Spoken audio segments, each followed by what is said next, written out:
The first company was called what again? Beam. Team. Yep. So what prompted you to get into that? Telling my entire family, like, we're going to sell everything and move up to Greensboro, North Carolina. I don't know what the hell's going to happen, but we're going to do it. And Here we here we go. are. Like, I've talked about this before, and people have been like, well, it's easy for you to say, like, when you have money to make changes like this.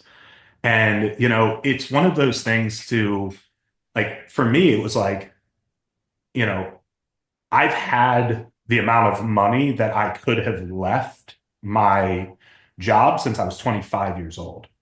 I didn't make the change until I was 30, right? Because for a lot of us, if we're making a change or we're, going in a different direction, or heck, if we're still going in the same direction, but we're wanting to get bigger.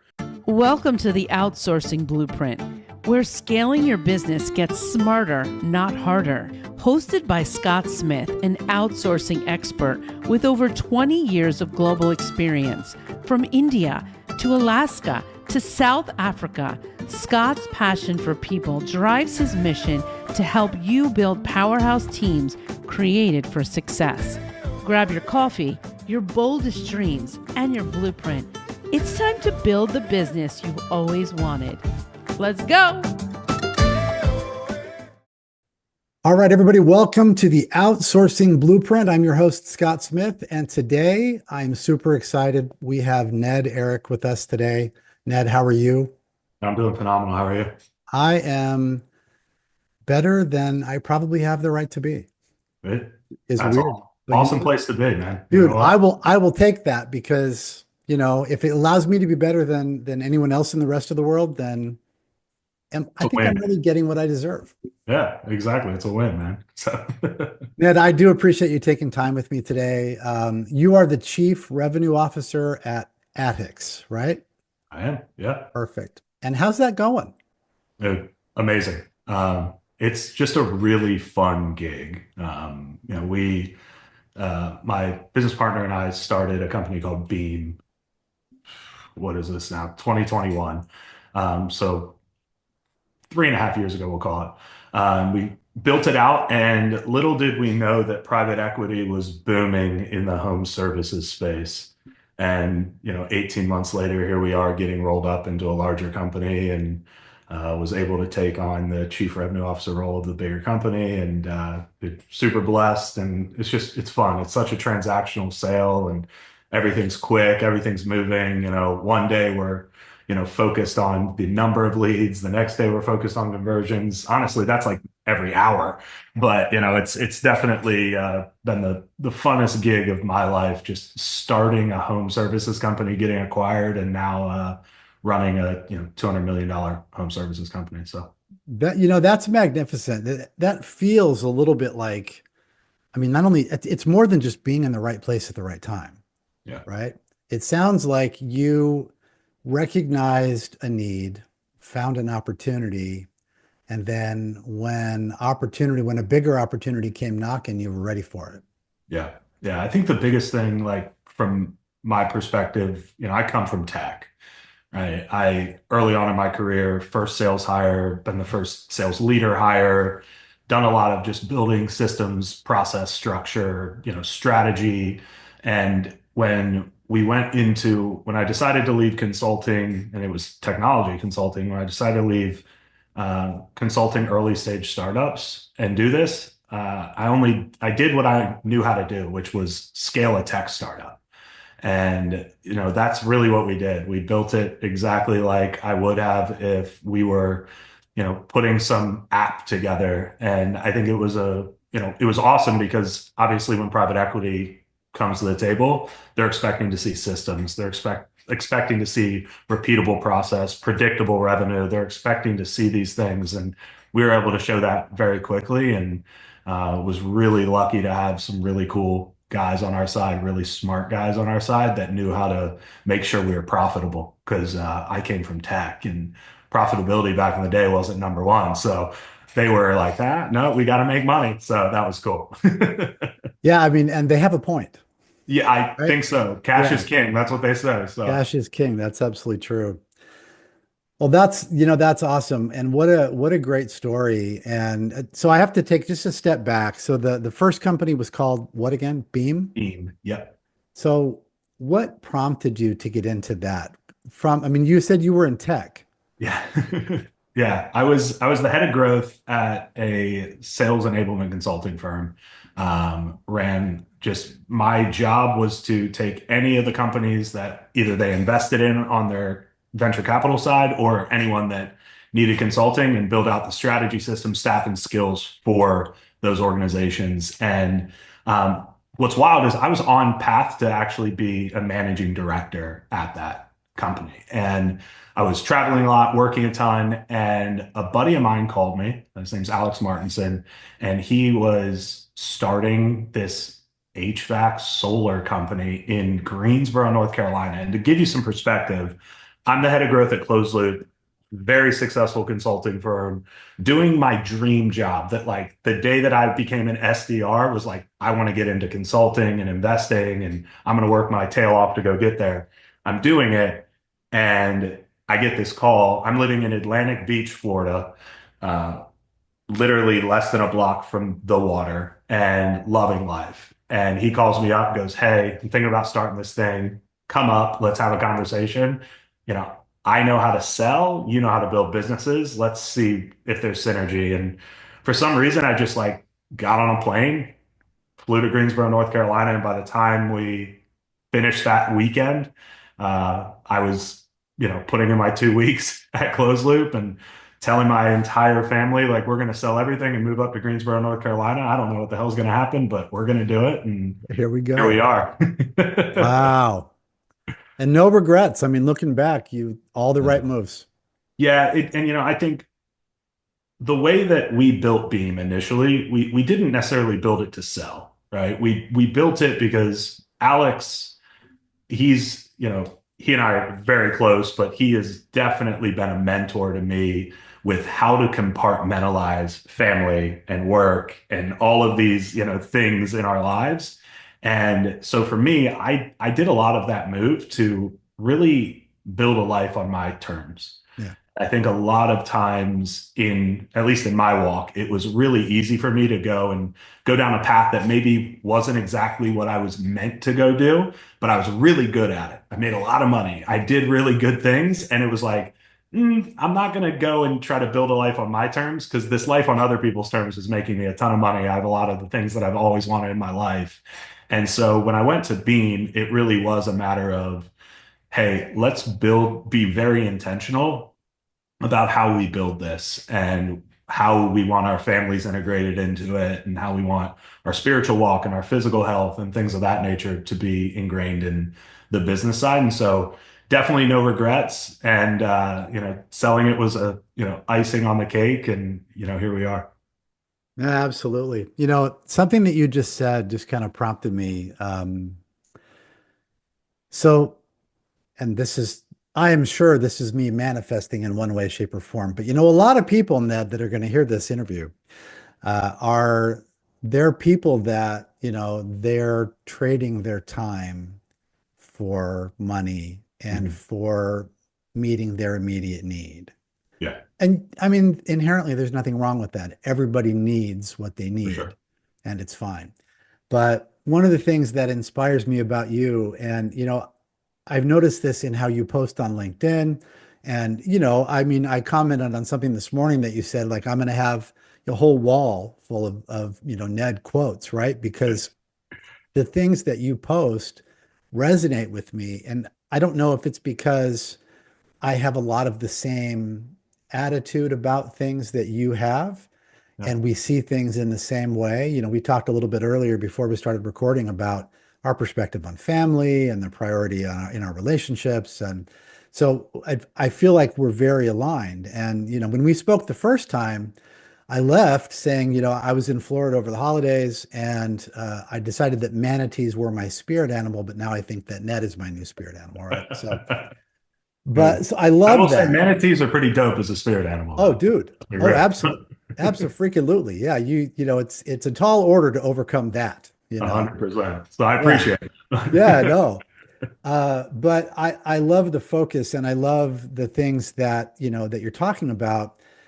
And, you make a choice at one point to do something different, to stop. I Yeah, mean, I don't want to say stop trading time for money because we still do that to an extent. And for that's kind sure. of an overused, Yeah. you know, Yeah. saying, That's but what the gurus like to say to make you buy their course, right? You right, know? absolutely. So listen, everybody, when you buy my course, Yeah, exactly. Like, it's yeah, and I think important. like I'll tell you this is like it starts with a step. Yeah. And I think that's like the biggest thing that I've seen is like it's really easy, you know, I've had people say this to me before, like, because I've talked about this publicly, like my journey and like self-discovery, right? And that pretty much was that leaving tech was going there. And I've talked about this before, and people have been like, well, it's easy for you to say, like, when you have money to make changes like this.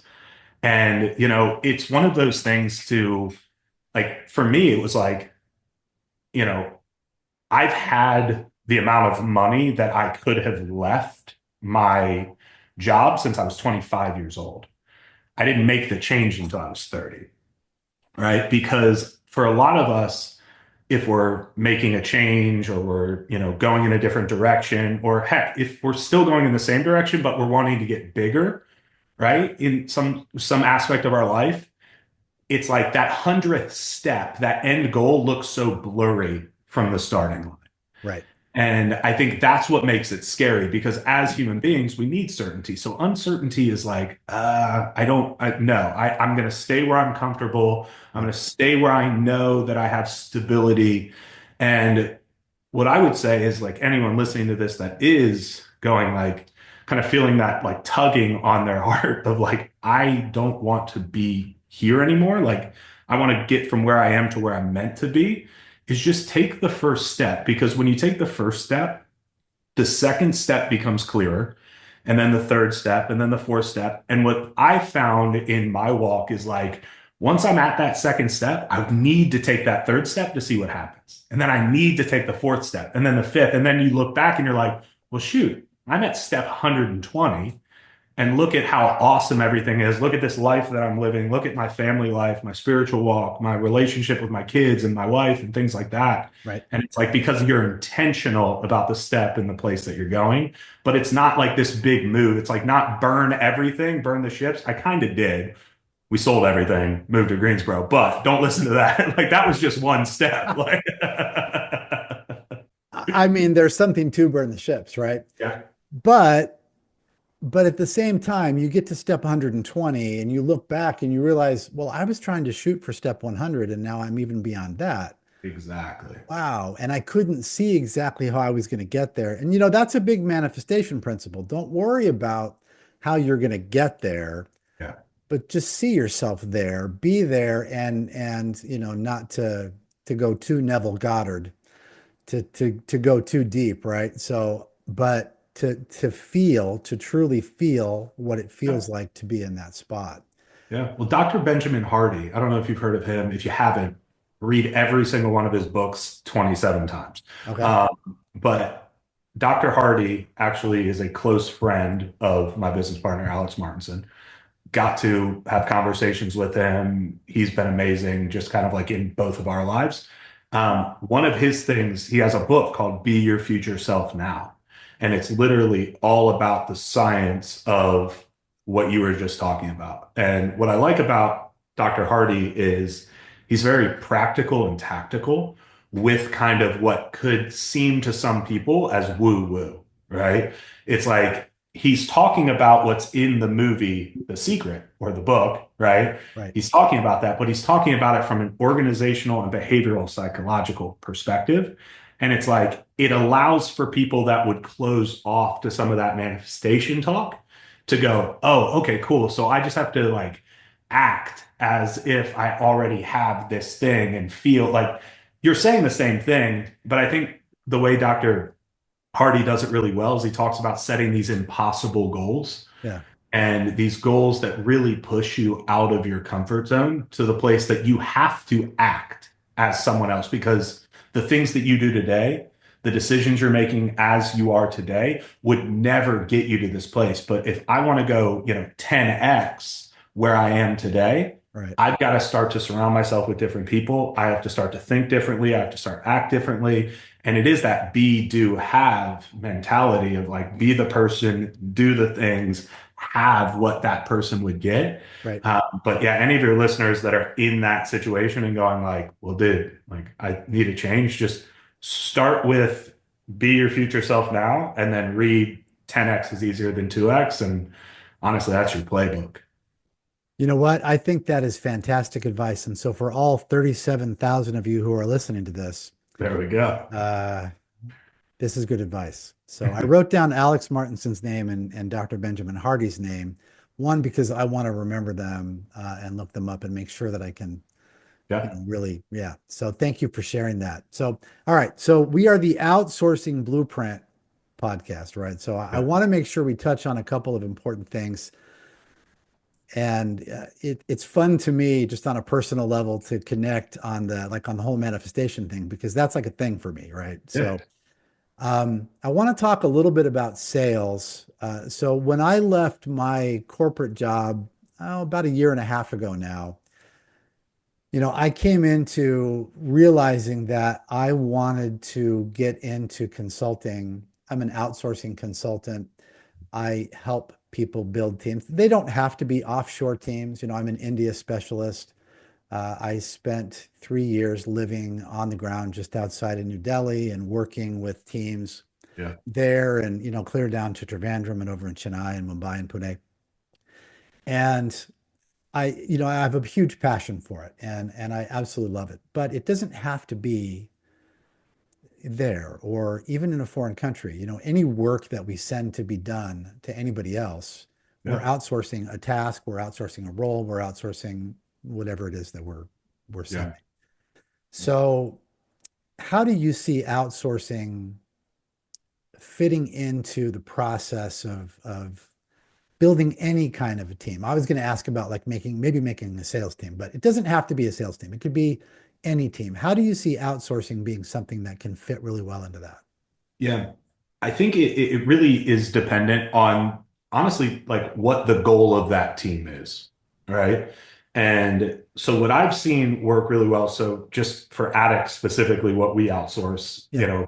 we outsource a portion of our sales development team. We have SDRs that are actually in India that buy or we buy lists of aged data that they are calling on and they are then live transferring to our team in the States to set on individuals. And Yeah. so the reason that that works so well for us is because for our sales development reps that are either in market on the ground or on our inside sales team, it's very difficult to get someone to want to dial through 1,000 names of people who have never heard of you and never filled out a form, but they have at one point been interested in solar or roofing or getting a new HVAC. And the conversion rates obviously are not, astronomically high.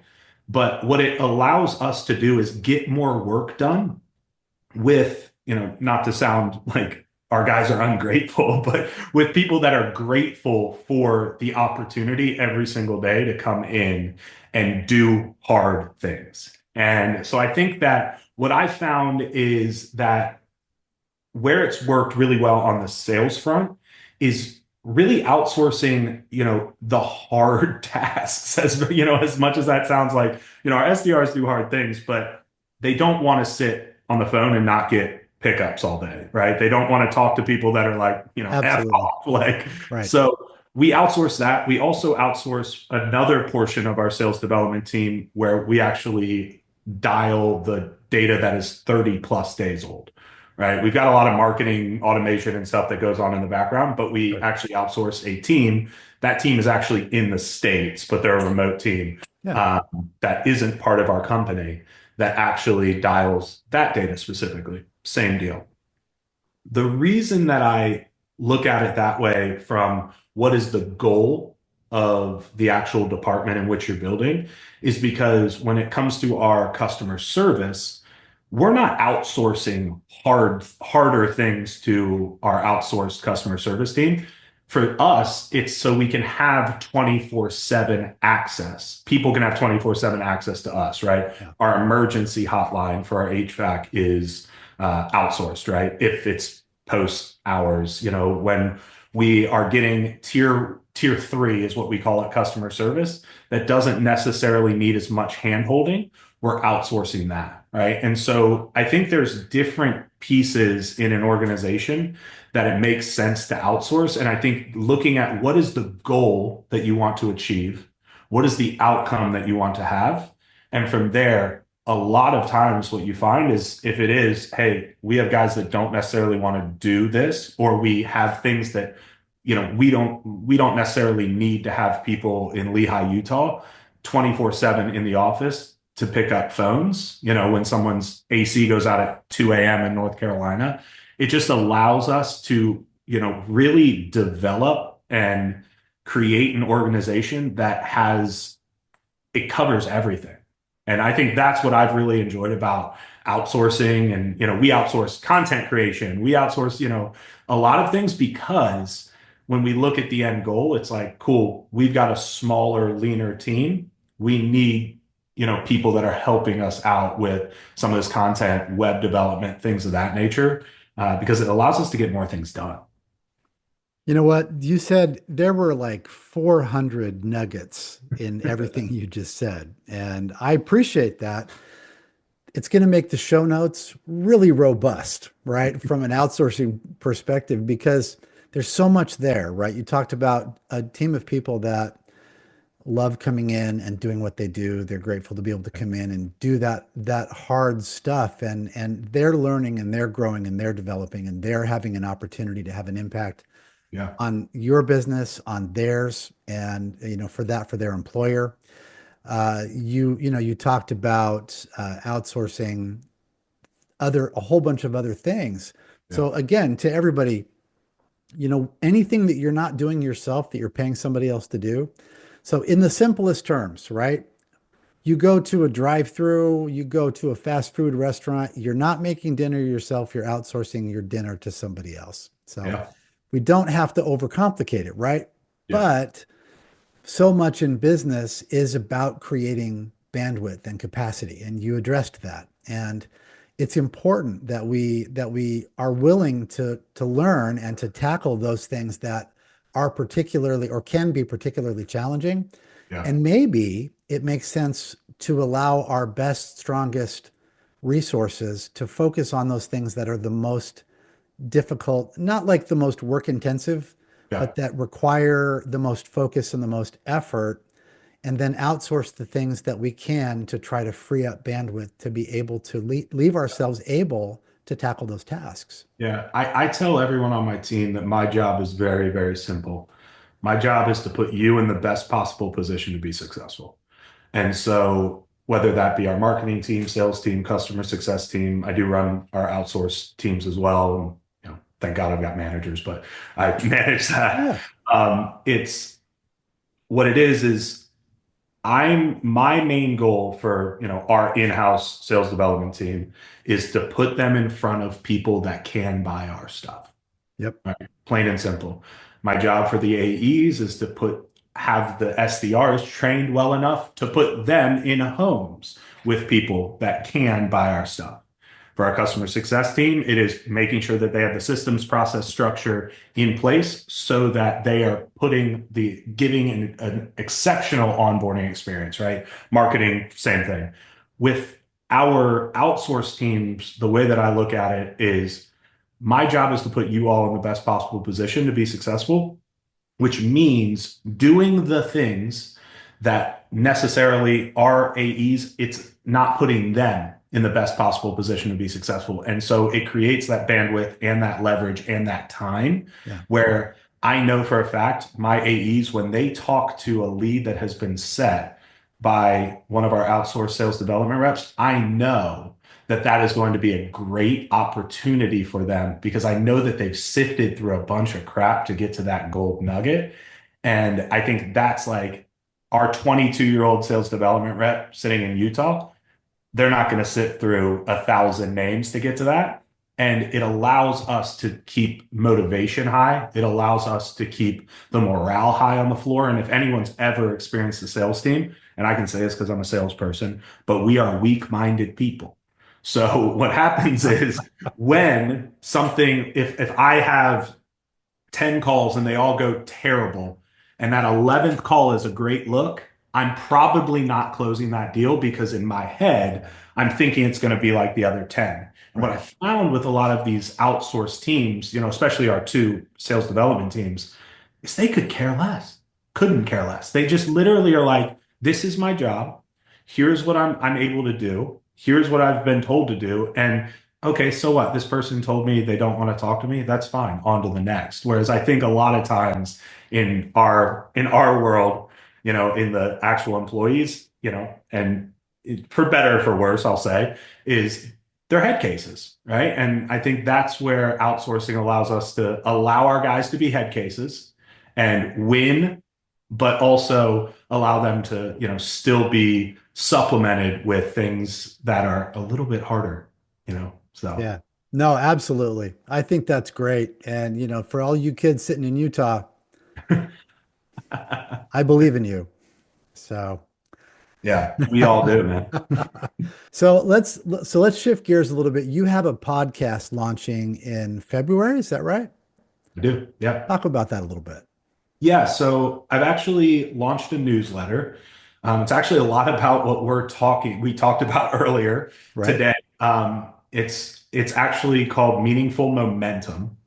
And it's really kind of that's been my phrase is like everything that I do, every step forward needs to be meaningful from this point on in my life. And it's a newsletter that where I'm talking about just everything from how to find your purpose, this how to take that first step, really like what to do once you've taken that first step, things of that nature. And I've started this podcast to go along with that newsletter. I'm calling it Midweek Musings, and it'll come out every Wednesday. So the newsletter will come out Sunday, the podcast will come out Wednesday. Love it. And the whole thought process about it is just short, really quick tips, nuggets, and just stories and experiences on top of like challenges to make sure that people kind of understand what's in the newsletter. And my goal is really to build a community of people who are just trying to live intentionally, right? Executives that might be burnout or people that feel like they're doing the right things, but don't necessarily feel internally like they're on the right path. And just realize that, guess what? You're not alone. We've all felt it. We've all been there. Mhm. And, being around people that are living intentionally and with direction allows you to do the same thing. You know what? That sounds like a magnificent opportunity, not only to bring value, but to really serve people who need it. Yeah. And I applaud you for tackling that. Yeah. Uh, I'll say this, my career, the reason I am where I am is because I was given opportunities when I didn't deserve them. Right. I just happened to be in the right room, right time, around the right people, ask the right questions.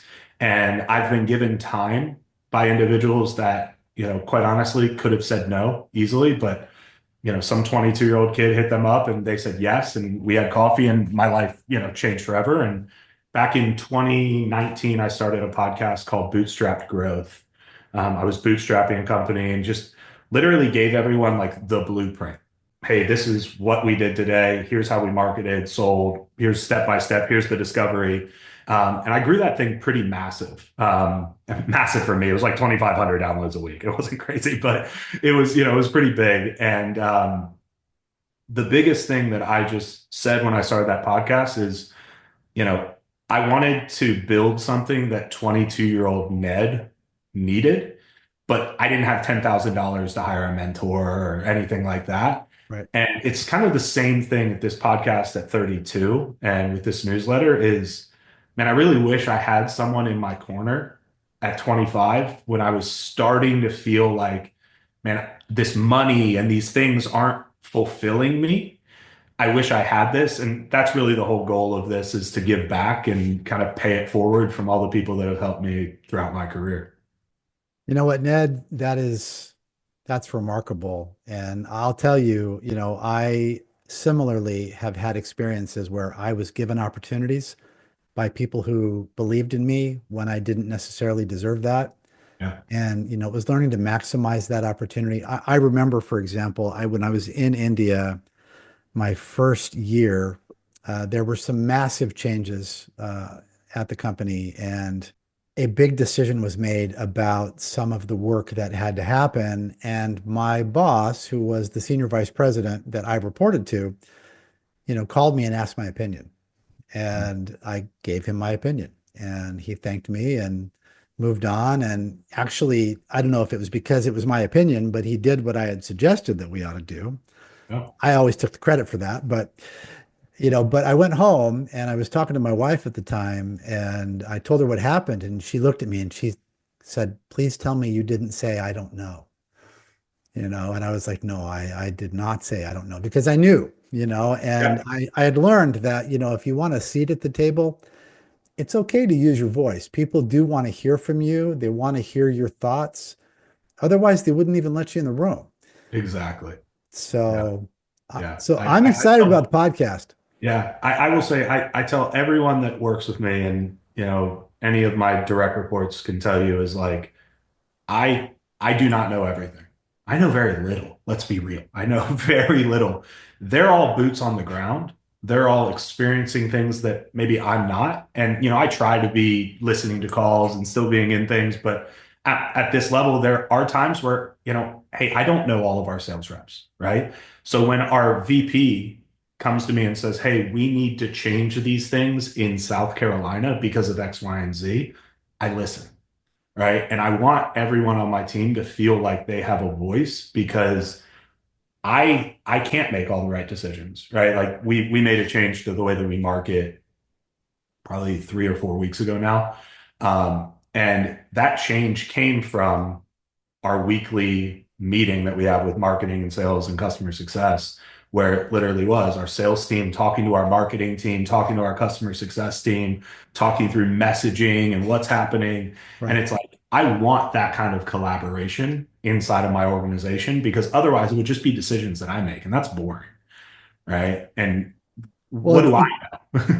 it's boring, and some of those are going to be wrong, Oh, I would say more than 80% of my decisions are wrong. which is not a shot at you. It's just the nature of things. This is one of the power of teams and a power of the voices of other people. And Yeah. when you're smart and you listen to those voices and you follow along and you take the counsel collectively, you come up with a significantly better decision. Yeah. I told my VP of sales, I was like, I hired you for a reason. Like, you're here because you are a lot smarter than me in this exact role, what you're doing. Yeah. I want you to come to me. Like, I can look at the data all day, Yeah. right? And I was on a podcast some time ago, and they were asking about like what a one-on-one looks like with my team. And my one-on-one with my team, they fill out a form beforehand. I look through it, blah, blah, blah. But they're strategic conversations. I'm not having them tell me that, like, hey, we had a 32% close rate in this market. We had a 48%. I can look at the data. What I expect when we have our one-on-ones is that they're coming to me with problems. We're discussing solutions, and we're exiting that call with an action plan to move forward. And so I think from that perspective, it is very much like, a lot of times what I'll see in leadership is very much getting into the minutia in front of people, that literally I could send a Loom video. We don't need to have an hour-long phone call for us Right. to figure out why close rates are down. But what we do potentially need a 30-minute or hour-long phone call for is to strategically plan what that next week looks like, and to strategically plan what our training and our coaching and the day-to-day looks like. But if you're not in the data, you're never going to be able to realize that. But I also don't want someone to sit there and talk to me like, oh, 32%, 28%, this, that, and the other. It's like, dude, we can all read. Let's start to take action on what that data is telling us. Right. That's awesome. Well, Ned, I think we'll close it off there. I'm really so grateful for your time today. It's been enlightening, and I've thoroughly enjoyed our conversation. Yeah, thanks for having me on, Scott. Appreciate it. Absolutely. So, where can people find you? Literally, the only place that I'm active is LinkedIn. So Okay. just Ned Arick on LinkedIn. I try to post daily, and I try to message people, as many people back as I can. But what I will tell people is if you message me and I don't message you back, it's probably because it got lost. So if you really want to get a hold of me, just hit me back up. Like, just push it back to the top. So Awesome. Well, now you're going to have, 37,000 people that are going to be messaging because of all the listeners. shoot, bring it on. Let's go. Absolutely. Right. But yeah, Ned, thank you so much. I appreciate it. Everybody, this is Scott Smith. This has been the Outsourcing Blueprint with our guest, Ned Arick. And Ned, have a great weekend, man. Hey, you do the same. Thanks for having me. Thanks. Thanks for tuning in to the Outsourcing Blueprint. I'm your host, Scott Smith, and it's been an honor to share strategies, stories, and solutions to help you scale smarter and live the life you've dreamed of. If today's episode brought you value, be sure to subscribe, leave a review, and share it with someone who's ready to take their business to the next level. Your blueprint to success doesn't stop here. Follow me on LinkedIn or on YouTube at Akata Consulting for more tips, insights, and updates. Or to get the most value and gain access to exclusive content, group sessions, and even one-on-one time with me, join our free school community, the Outsourcing Blueprint. Remember, scaling your business is about working smarter, not harder. Together, we're building powerhouse teams to help you reclaim your time and create the freedom you deserve. Until next time, keep dreaming bold, building big, and outsourcing smarter. Let's go. Today's episode of the Outsourcing Blueprint is brought to you by Leadcast Studio. Are you ready to turn your podcast into a lead generation powerhouse? Check us out today on the web at leadcast.studio. Leadcast Studio, turning conversations into clients.